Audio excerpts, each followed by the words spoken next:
Indian news ma wakɔ aba assign the ba wɔn kasa fidie so bio. Na maka trust before anything else na just our share na ebiem nso kwa na wo subscribe to your channel no. What's the political news there? Never governance.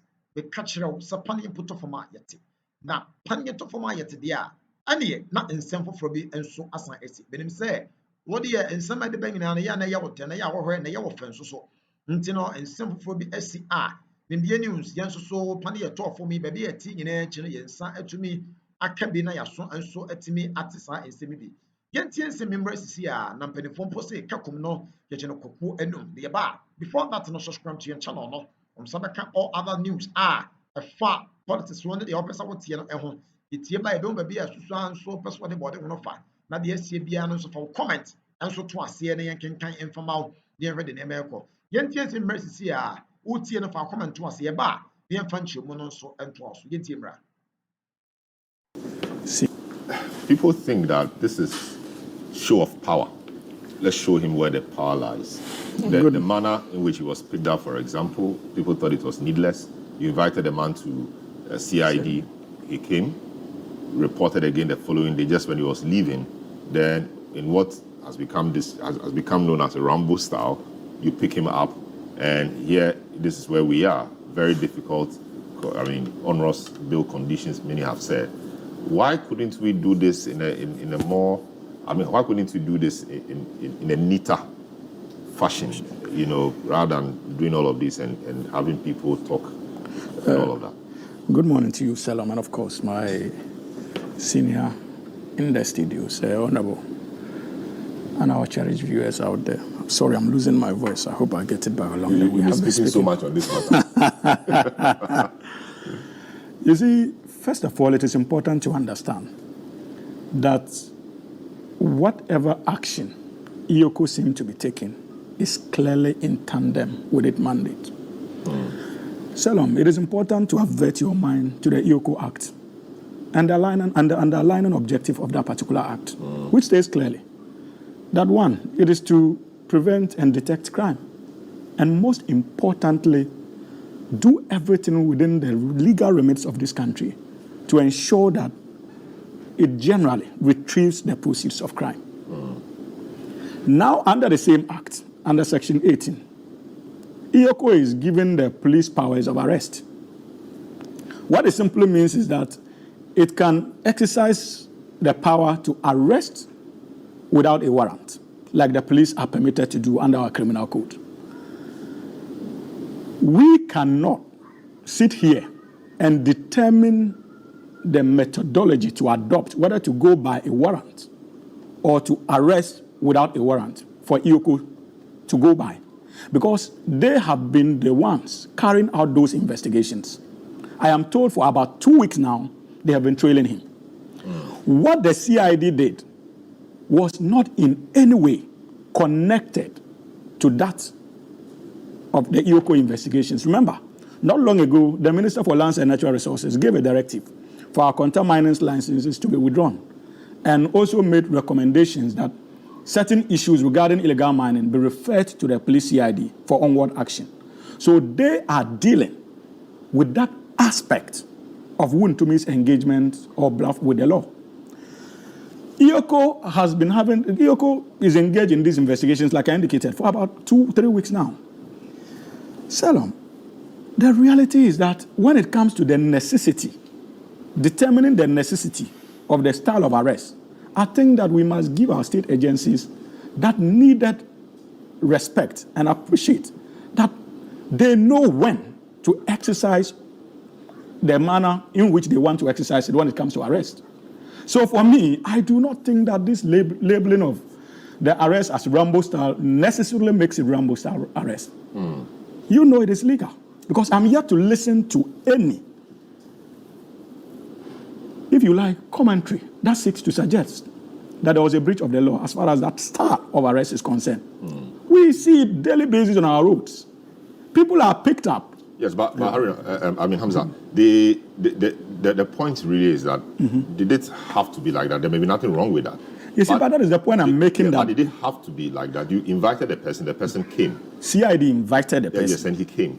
Which meant that he was in the system and amenable to responding to invitations. Yeah.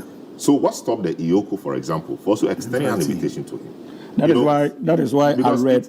There were other people involved, non-political people, and they were invited or picked up in a more, I won't call it civil, but in tidier circumstances, and they are cooperating, as far as we know. The drama and all of that is what people are raising issues about, and it's a political figure. It's a politically exposed person. You will not rule out the fact that people may want to take political advantage of this from your side and from his side to make their case. And do we need that now? That's the question. It is not about a question of needing it. It is about the question of how necessary that was to the investigations of IOCO. And that's why I had cause to read the second objective of IOCO, generally to retrieve the proceeds of crime, even in the process of investigations. So that is why I'm saying that we must give them that needed attention. And I appreciate that sometimes it may not just be to show political power or muscle. It could be in tandem with that overall objective of IOCO. Because in the process of the arrest, we are not privy to the kind of information that they had access to as officials of IOCO, and what possibly they even intended or were tracing to that stage of arrest. At that material moment. At that material. You are talking about cars today. And the fact that we have our international partners engaged in it. So that is why I'm saying that we are seated here.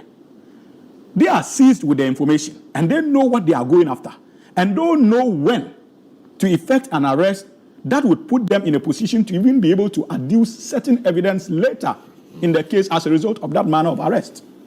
So to the extent that the arrest cannot be deemed illegal, let us give them that respect and confidence when it comes to their operations. That is my first submission on the issue. But you see, I can understand the discomfort when it comes to the possibility of the fact that maybe people are pushing this because they want to show Wontumi where power lies. Because, like you indicated, many of our officials in the past were subjected to that by the same NPP party when they were in government.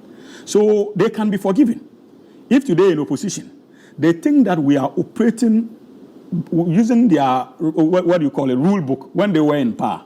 But I can assure you that we are dealing with a president who is very sensitive when it comes to the laws of this country, and especially to the mandate that he's been entrusted with. And you know that if there are any issues that seeks to suggest, even in the slightest, that our investigative bodies are trying to undermine the laws of this country, I'm pretty much convinced that His Excellency President Mahama would have intervened and directed certain actions to be taken in that regard to protect the gentleman's rights. Having said that, when it comes to the quantum of bail, I heard my senior say that in the case of Wontumi, there was in Wontumi, the 54 million that was placed on him was done by the court. Yeah. And so if it was done in the case of, what's his name, Wontumi too, we should have gone to court. But Salom, for goodness sake, we are all lawyers around this table. We know that when it comes to bail, we have the police inquiry bail, and we have bail pending trial, and in another case, pending appeal. Now, when it comes to the police inquiry bail, at that stage, it has nothing to do with our courts. And if IOCO is empowered under its acts to exercise their police powers of arrest, what it simply means is that they are empowered when it comes to the police inquiry bill to also set or determine the bill available.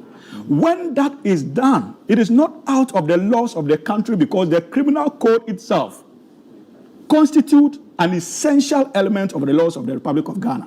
And so if IOCO sits as an entity of state created by an act and exercises such power to set bail conditions, like Prof. Ajay indicated, based on the quantum or how serious they consider the crime to be, and set their bond, the fact that it was not set by the High Court or the Circuit Court does not mean that it is illegal and it's something untoward and it should be condemned. Nobody says it's illegal. It's onerous. Yeah. It doesn't mean that it should be. I think the point so is that the point I'm trying to make. Basis for it. So if now we are saying it's onerous because we don't know the basis. Yeah. Prof threw some figure out there that from what he's been hearing is around 500 million. He doesn't know that it's dollars or cedis. So per that reasoning, 50 million is reasonable. He is saying he has no such information. So the 50 million appears to have come from nowhere. What's the basis? Absolutely. I can understand. I can share in his doubts when it comes to the amounts that have been thrown out. But the point I'm making, and that is for me, should be the focus. When it comes to the determination of the quantum, whether it is determined by the court or by IOCO, what I'm simply telling you that it is still legal. Yeah, and if you have any issues with the quantum involved, the law makes or creates an avenue for you to take advantage of, in this case, the High Court, for it to be reviewed. But you simply cannot say that if it is done by the High Court, like it was done under Wontumi, you wouldn't have had a problem.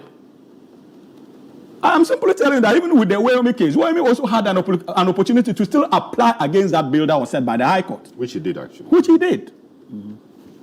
So you are just fishing for excuses to be able to ply your political ambitions around the whole issue of Wontumi. It is not because you have an issue with the legalities that this government has adopted in dealing with the matter. You are simply searching for an opportunity to take advantage of, to pursue your political ambitions. I don't think that is and fair. No, it's important. It's important. You pursue political ambitions. But Salom, when we saw them at the BNI headquarters, many of these guys are those gunning for positions. Which guys? In the new the likes of John, what's his name? John Boyd. What's his name? Patricia PJ. They are leaders. No, they are not the leaders. But you know them. We are the likes of their general secretary, who is seeking to be retained. Now we are told. No, but he's doing the work of a general secretary. No, but we all know. They all went there to show their face. They are going for re-election. They want to be given that opportunity to lead. But you see, like Prof indicated, it was needless. The law, most of them are lawyers. They could have taken advantage of the law. Saying that? So, for example, when Chachu was being tried, we saw the Free Chachu movement and all of that. Was that needless? I'm sure it was not. Look at how organized the Free Chachu movement was. Salom, you see, even after Forson's case, we saw the minority then. Absolutely, the minority boycotted Parliament. But we never besieged state institutions demanding the release because he was never arrested in the first place. This one was the court, so they left their. You can go and show solidarity. But that's what they did. No, but that was because they were not allowed inside. No, they were not allowed inside. They said that they were coming to take their man out, and what we're doing was outside the laws of the country. You didn't hear Afenyo Market. No. They said they were there to solidarize.